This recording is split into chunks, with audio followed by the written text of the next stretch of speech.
Well, Wally, thank you for joining CATV on what is probably the most important day in 106 years of Cricket Australia history. Just explain the enormity of today's decisions. Yes, well, Philip, for the last 106 years we've had a constitution that has given some states more votes than others and created a quite uneven playing field. And today the board has resolved to right all those wrongs, and all states will get 2 votes each, and we'll move to a new constitution that allows a smaller board and an independently elected board.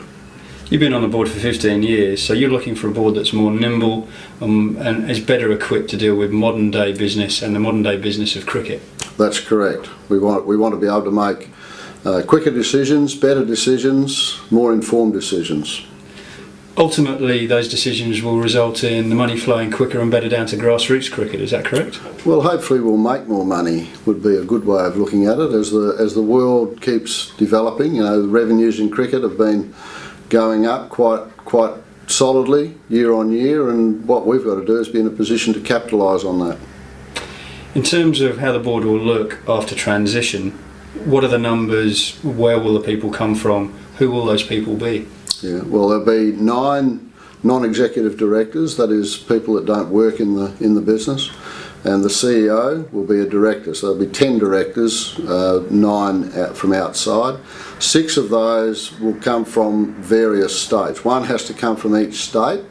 So there will be 1 from West Australia, there will be 1 from Tasmania, but they won't have anything necessarily to do with their state associations. They'll be independent of that. They'll be barred from being on those boards. And then there's 3 that will be independently nominated as well, that could come from 1 state or could be spread wherever. And the CA Chief Executive will be on top table as the 10th member of the board? That's correct, yes.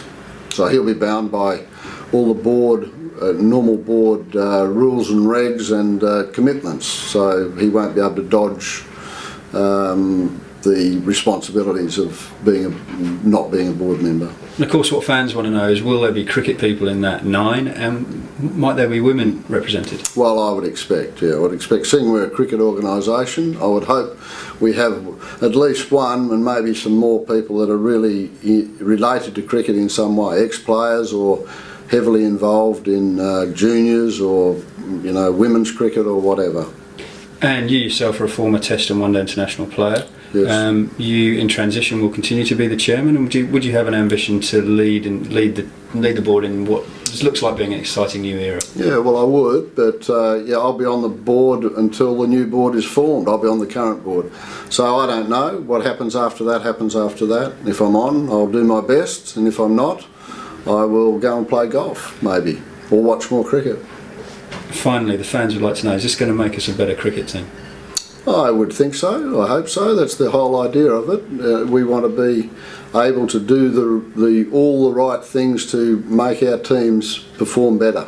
We want to be number 1 in all forms of the game. Do you think this will help us be Australia's favourite sport? Absolutely. That's why the board have moved to do this.